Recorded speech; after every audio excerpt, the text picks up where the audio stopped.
నమస్తే friends, welcome to my classes. నేను మీ దండు వెంకటరాములు. ఈ వీడియోలో మనం తెలంగాణ రాష్ట్రానికి సంబంధించి degree first year first semester Telugu new సిలబస్ని ఎక్స్ప్లెయిన్ చేసుకుందాం.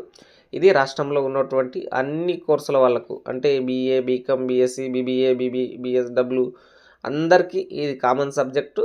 మరియు తెలంగాణ రాష్ట్రంలో ఉన్నటువంటి అన్ని యూనివర్సిటీలు, Osmania, Telangana university, Mahatma Gandhi university, Palamuru university, Kakatiya university, Satavahana university, దాంతోపాటు కోటి ఉమెన్స్ యూనివర్సిటీతో పాటు అన్ని అటానమస్ కాలేజీల వాళ్ళకు కూడా ఇదే సబ్జెక్ట్ ఉండడం జరుగుతుంది. సిలబస్ని, మోడల్ పేపర్ని, క్వశ్చన్లు ఎట్లా వస్తాయి అనేటటువంటి అంశాన్ని ఈ వీడియోలో ఎక్స్ప్లెయిన్ చేసుకుందాం. చూడండి, సిలబస్ అనేటటువంటిది మొత్తం 4 యూనిట్లు ఉంటుంది. ఈ 4 యూనిట్లలో మొత్తం 12 లెసన్లు ఉండడం జరుగుతుంది. ప్రాచీన కవిత్వం మొదటి యూనిట్, ఆధునిక కవిత్వం 2వ యూనిట్, వచనం 3వ యూనిట్, భాషా ఇతర నైపుణ్యాలు అనేటటువంటిది 4వ యూనిట్. ప్రతి యూనిట్లో కూడా 3 లెసన్లు సబ్ లెసన్లుగా ఉండడం జరుగుతుంది. సో ఇక్కడ ప్రాచీన కవిత్వంలో కుమారాస్త్ర విద్యా ప్రదర్శనం అనేటటువంటిది నన్నయ్య గారు రాసినటువంటి లెసన్ ఉండడం జరుగుతుంది. తెలుగు జొమ్మయ్య అనేటటువంటిది 2వ లెసన్, పాల్కురికి సోమన గారు రాయడం జరిగింది. హంసకాక వృత్తాంతం అనేటటువంటిది 3వ లెసన్, తిక్కన గారు రాయడం జరిగింది. ఇది మొదటి యూనిట్. ఇక ఆధునిక కవిత్వంలో దేశభక్తి గురజాడ అప్పారావు గారు రాసింది. అదేవిధంగా 2వ లెసన్ పిరదౌసి గుర్రం జాషువా గారు రాసింది. అదేవిధంగా 3వ లెసన్ మస్తిష్కంలో లాబొరేటరీ అనేటటువంటిది దాశరథి కృష్ణమాచార్యులు గారు రచించడం జరిగింది. ఇది ఆధునిక కవిత్వం. ఇక వచనంకి సంబంధించినటువంటిది జమ్మి, సమాధి స్థలం, మనం మన తెలుగు అనేటటువంటి 3 లెసన్లు ఉంటాయి. జమ్మి లెసన్ పాకాల యశోధరెడ్డి గారు రాశారు. సమాధి స్థలంని పోట్లపల్లి రామారావు గారు రాశారు. మనం మన తెలుగు వ్యాసం అనేటటువంటిది డాక్టర్ కపిలవాయి లింగమూర్తి గారు రాయడం జరిగింది.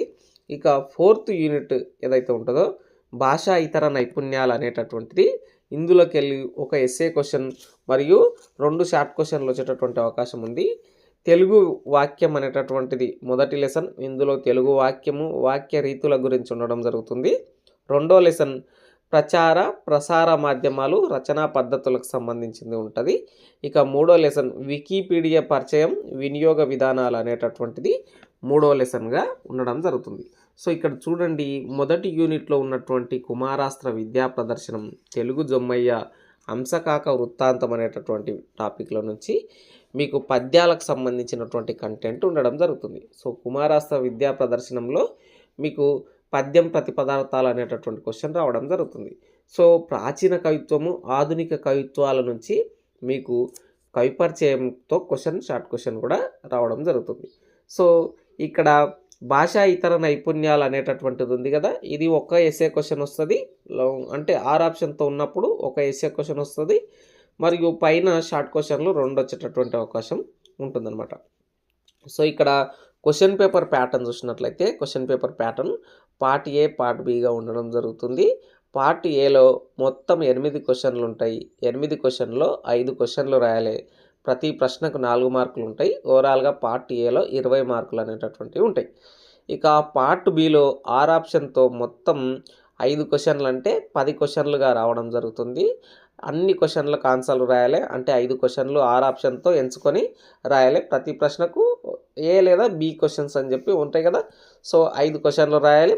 5 క్వశ్చన్లకు గాను ప్రతి ప్రశ్నకు 12 మార్కులు, ఓవరాల్గా 60 మార్క్స్ అనేటటువంటివి పార్ట్ బిలో వస్తాయి. పార్ట్ ఏ, పార్ట్ బి కలిసి మొత్తం ఈ సబ్జెక్ట్లో 80 మార్కులకు గాను క్వశ్చన్ పేపర్ ఉంటుంది. 3 గంటల సమయం అనేటటువంటిది ఇవ్వడం జరుగుతుంది. సో ఇక్కడ ప్రాచీన కవిత్వము, ఆధునిక కవిత్వంలో పక్కా నేర్చుకోవాలి. 2 లెసన్లన్నా ఖచ్చితంగా ప్రాక్టీస్ కావాలి. వచన విభాగంలో కూడా 2 లెసన్లు ప్రాక్టీస్ కావాలి. భాషా ఇతర నైపుణ్యాలలో 3 లెసన్లకు 3ని కూడా పర్ఫెక్ట్గా నేర్చుకోవాలి. అన్ని లెసన్లకు సంబంధించినటువంటి లింకులు నేను కింద డిస్క్రిప్షన్లో మెన్షన్ చేస్తా, కామెంట్ సెక్షన్లో కూడా ఇస్తా. వాటికి సంబంధించినటువంటి పీడిఎఫ్ అనేది నా వాట్సాప్ ఛానల్ దండు వెంకటరాములు అనేటటువంటిది ఉంటుంది, కింద డిస్క్రిప్షన్లో ఉంటుంది. అక్కడ నుంచి తీసుకోండి. టెలిగ్రామ్ ఛానల్లో కూడా పోస్ట్ చేస్తా. మీరు వాట్సాప్ అయినా టెలిగ్రామ్ ఛానల్ అయినా 2 నుంచి తీసుకోవడానికి ఆస్కారం ఉంది. ఇది డిగ్రీ ఫస్ట్ సెమిస్టర్కు సంబంధించినటువంటి Telugu new syllabus 2026 academic year గానుకు సంబంధించినటువంటిది. మీ ఫ్రెండ్స్ అందరికీ షేర్ చేయండి, సబ్స్క్రైబ్ చేసుకోండి.